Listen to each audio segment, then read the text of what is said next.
क्या आपने कभी मेरी जैसी इतनी वाइब्रेंट फिश करी ट्राई की है? सबसे पहले मैं फ्रेश फिश को हल्दी और नमक से मैरिनेट करती हूँ। अब इसे मस्त गोल्डन और क्रिस्पी होने तक फ्राई करो।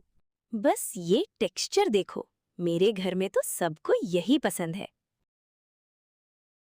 आज बनाते हैं एकदम क्रिस्पी मसाला फिश फ्राई।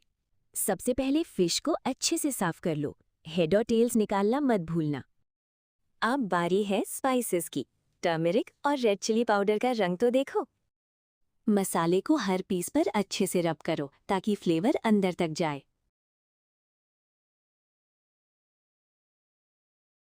ये ऑथेंटिक गोल्डन फिश करी देखकर ही भूख लग जाएगी। पहले फिश को मसाले लगाकर एकदम क्रिस्पी फ्राई कर लो। अब मिक्सर में प्याज, टमाटर और फ्राइड अनियन का एक फाइन पेस्ट बना लो। पेस्ट और सूखे मसाले तब तक भुनना है जब तक तेल न निकल आए। पानी डालो और ग्रेवी उबलते ही फ्राइड फिश को इसमें बड़े प्यार से डुबो दो। बस ढककर पकाओ और गर्मा गर्म चावल के साथ एंजॉय करो।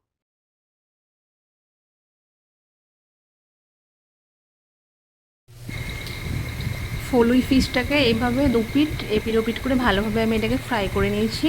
আর এই ভাজাটা আমি অর্ধ ভাজা মতো করেছি। এরপর একটা কড়া নিয়েছি, ওটাকে একটু গরম করে ওর মধ্যে একটু পেঁয়াজ দিয়েছি। পেঁয়াজ থেকে পানিটা শুকিয়ে যাওয়ার পর ওর মধ্যে আমি একটু তেল অ্যাড করেছি। আমি খুব অল্প পরিমাণ তেল অ্যাড করেছি, তোমরা চাইলে আরও বেশি তেল দিতে পারো। পেঁয়াজ কটাকে লম্বা লম্বা করে কাটতে হবে। এরপর একটা আমি মিক্সার গ্রাইন্ডার নিলাম, ওই গ্রাইন্ডারের মধ্যে পেঁয়াজ, একটা টমেটো, কিছুটা ধনেপাতা, আদা রসুন আর ওই যে পেঁয়াজটা ভেজেছিলাম ওই ভাজা পেঁয়াজটা দিলাম। এবার এর একটা স্মুথ আমি পেস্ট বানিয়ে নেব।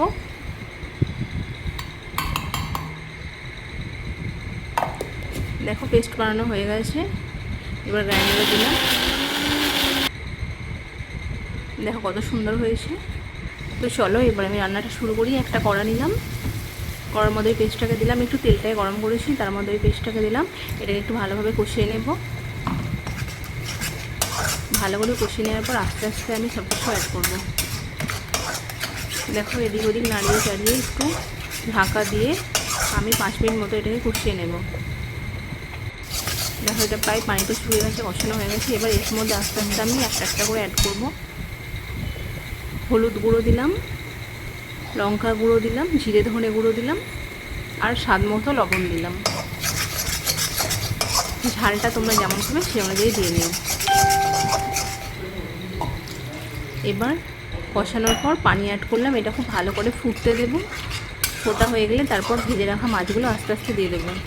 তো এই রান্নাটা করতে খুবই কম টাইমে এটা রান্না করেছি আমি, 5 মিনিটের মধ্যে তোমাদের রান্না রেডি হয়ে যাবে। আর একবার তোমরা ট্রাই করে দেখো, এটা খুবই সুন্দর একটা রেসিপি মাছের। তো ভেজে রাখা ফুটে গেছে পানিটা, এবার আমি মাছটাকে আস্তে আস্তে দিয়ে দেবো। দেখো একবারে সব দিয়ে দিলাম মাছ কটাকে। এটাকে একটু ভালো করে ডুবানোর মতো করে পানিটা দিতে হবে। এবার এটাকে একটু 10 মিনিট মতো আমি ঢাকা দিয়ে ভালো করে এটাকে একটু ফুটিয়ে নেব।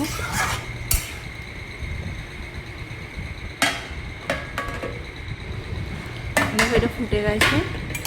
এবার একটু গ্রেভিটা যে যেমন খাবে দেখে নেবে, সেই অনুযায়ী গ্যাসের আঁচটা থাকবে। দেখো এই ফলুই মাছের টেস্ট কিন্তু অসাধারণ, কিন্তু এর মধ্যে প্রচুর কাঁটা থাকে। দেখো গাঢ় হয়ে এসছে অনেকটা এই ফলুই কারিটা। এবার আমি একটু ব্ল্যাক সল্ট, যেটা বিট লবণ হয় ওটা ইউজ করলাম, আর একটু জিরে ধনে গুঁড়ো এর মধ্যে দিয়ে দিলাম। লাস্টে এটা অ্যাড করলে টেস্টটা ভালো আসে।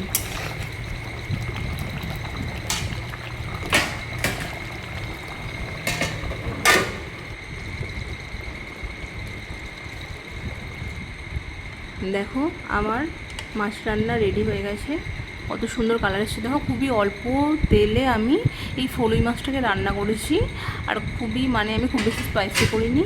তো তোমরা এইভাবে রান্না করে নিও, আর তোমাদের ভালো লাগলে প্লিজ তোমরা চ্যানেলটিকে সাবস্ক্রাইব করো। তোমাদের কেমন লেগেছে মাছটা একটু রান্না করে আমাকে কমেন্ট বক্সে লিখে জানিও। দেখো এর স্মেলটাও খুব সুন্দর আসছে। এইভাবে তোমরা চাইলে লেবু, ধনেপাতা যার যেটা ইচ্ছা ইউজ করে এটাকে পরিবেশন করতে পারো। তো তোমরা একবার বানিয়ে দেখো।